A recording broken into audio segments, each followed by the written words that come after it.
दोस्तों, 7 मई 2025 की रात जब आप और मैं चैन की नींद सो रहे थे, उस समय भारतीय सेना का एक सिस्टम हमारी सीमाओं की सुरक्षा मुस्तैदी से कर रहा था। उस समय पाकिस्तानी सेना ने भारत के अंदर पंजाब, गुजरात और राजस्थान के सैन्य ठिकानों पर मिसाइल और ड्रोन से हमला करने की कोशिश करी, जिसे भारत के एयर डिफेंस सिस्टम ने बहुत ही आसानी से विफल कर दिया। और इसके रिस्पांस में अगले दिन 8 मई 2025 को हमने उनके एयर डिफेंस सिस्टम या मिसाइल डिफेंस सिस्टम्स को ही उड़ा दिया।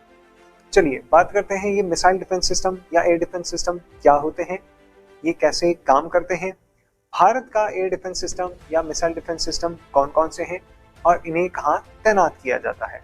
सबसे पहला, मिसाइल डिफेंस सिस्टम या एयर डिफेंस सिस्टम क्या होता है।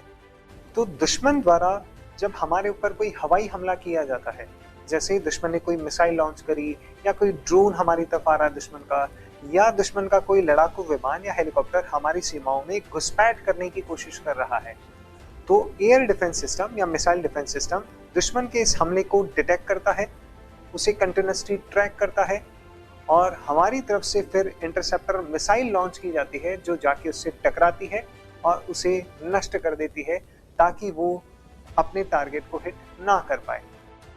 जैसे कल रात पाकिस्तानी सेना की तरफ से हमारे सैन्य ठिकानों पर जो मिसाइलों से और ड्रोन से हमले किए गए थे, हमारे मिसाइल डिफेंस सिस्टम या एयर डिफेंस सिस्टम ने उन्हें डिटेक्ट किया और समय रहते हुए हमारी तरफ से इंटरसेप्टर मिसाइल्स गई और उन्हें बीच रास्ते में ही डिस्ट्रॉय कर दिया। और इन धमाकों की गूंज पाकिस्तानी लोग रात में सुन रहे थे और जिन्हें सुबह उन्होंने बताया कि हमें रात्रि में धमाके सुनाई दे रहे। दूसरा प्रश्न, मिसाइल डिफेंस सिस्टम या एयर डिफेंस सिस्टम कैसे काम करता है। मिसाइल डिफेंस सिस्टम के 3 मुख्य हिस्से होते हैं। सबसे पहला होता है डिटेक्टिंग सिस्टम, दूसरा होता है कमांड एंड कंट्रोल सिस्टम और तीसरा होता है वेपन सिस्टम। सबसे पहला हिस्सा डिटेक्टिंग सिस्टम। जब दुश्मन की तरफ से कोई हमला होता है, हवाई हमला होता है, तो हमारा एयर डिफेंस सिस्टम या मिसाइल डिफेंस सिस्टम का डिटेक्टिंग सिस्टम उसे डिटेक्ट करता है, कंटिन्यूसली उसे ट्रैक करता है। उसके बाद में काम में आता है command and control system.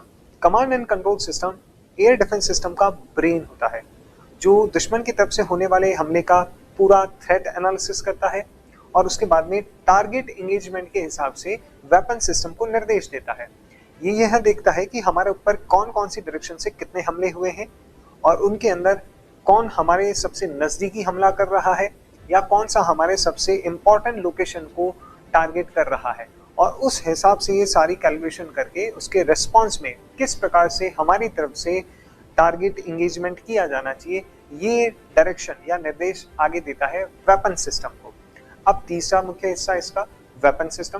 Weapon system के अंतर्गत आता है बहुत ही एडवांस लेवल का सरफेस टू एयर मिसाइल्स और एंटी एयरक्राफ्ट गन वाला सिस्टम, जो कमांड एंड कंट्रोल सिस्टम की तरफ से आए हुए निर्देश के अनुसार सरफेस टू एयर मिसाइल्स को लॉन्च करता है या एंटी एयरक्राफ्ट गन को फायर करता है, जिससे दुश्मन के द्वारा किए गए हमले को बीच रास्ते में ही डिस्ट्रॉय कर दिया जाता है। तीसरा प्रश्न, भारत के पास में कौन कौन से एयर डिफेंस सिस्टम या मिसाइल डिफेंस सिस्टम है। तो भारत के पास अगर मिसाइल डिफेंस सिस्टम की बात करें तो भारत का खुद का Indian ballistic missile defence programme है, जिसके तहत भारत ने पृथ्वी एयर डिफेंस सिस्टम और एडवांस्ड एयर डिफेंस सिस्टम विकसित किए हुए हैं और ये काम कर रहे हैं। साथ ही साथ में भारत ने रशिया से परचेज किया हुआ या रशिया से इंपोर्ट किया हुआ बहुत ही एडवांस लेवल का S-400 मिसाइल डिफेंस सिस्टम जो है, उसे भी चाइना और पाकिस्तान बॉर्डर पर तैनात किया हुआ है। बात करें एयर डिफेंस सिस्टम्स की, तो भारत के पास में Akash air defence system, quick reaction surface to air missile और very short range air defence system, ये 3 एयर डिफेंस सिस्टम हैं जो हमारे खुद के बनाए हुए हैं, इंडिजिनसली डेवलप्ड हैं। वहीं पर स्पाइडर और बराक 8 नाम से 2 बहुत ही एडवांस लेवल के एयर डिफेंस सिस्टम्स हमने इजराइल से परचेज किए हुए हैं। चौथा प्रश्न, मिसाइल डिफेंस सिस्टम या एयर डिफेंस सिस्टम्स को कहाँ तैनात किया जाता है। तो सामान्यतः मिसाइल डिफेंस सिस्टम्स या एयर डिफेंस सिस्टम्स को हॉस्टाइल बॉर्डर एरियाज में तैनात किया जाता है, जहां पर दुश्मन देश के साथ में हमारी सीमा डायरेक्टली लगती हो, जहां पे हमारे को हमले का डायरेक्ट खतरा हो या फिर घुसपैठ का खतरा हो। जैसे पाकिस्तान बॉर्डर पे और चाइना बॉर्डर पे हमने S-400 को तैनात किया हुआ है।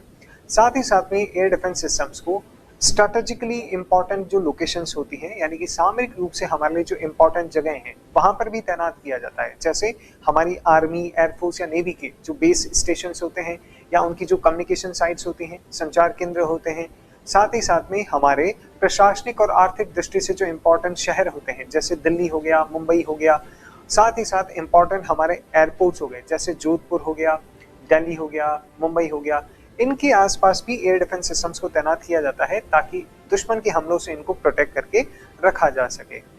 हालांकि कई मिसाइल डिफेंस सिस्टम या एयर डिफेंस सिस्टम मोबाइल या गतिशील भी होते हैं, जिन्हें हम हमारी सुविधा अनुसार या आवश्यकता अनुसार जहां हम ले जाना चाहें, तैनात करना चाहें, वहां ले जाकर तैनात कर सकते हैं, जैसे QRSAM quick reaction surface to air missile, ये आपका मोबाइल एयर डिफेंस सिस्टम है। चलिए, तो अंत में मेरा आपसे एक प्रश्न है जिसका उत्तर आप कमेंट्स के अंदर दीजिएगा। पाकिस्तान के पास में कौन सा एयर डिफेंस सिस्टम है, उसने कौन सी कंट्री से उसे परचेज किया है? मैं थोड़ा सा आपको हिंट देता हूँ। वो मिसाइल डिफेंस सिस्टम या एयर डिफेंस सिस्टम ऐसा है जिसको 2022 में हमारी ब्रह्मोस मिसाइल जो एक्सीडेंटली फायर हो गई थी पाकिस्तान की साइड में, उसने चकमा दिया था। और रिसेंटली हमारे ऑपरेशन सिंदूर के तहत जो हमने स्कैल्प मिसाइल और हैमर मिसाइल को लॉन्च किया, उसने भी चकमा दिया था। कमेंट्स के अंदर बताना। देखो।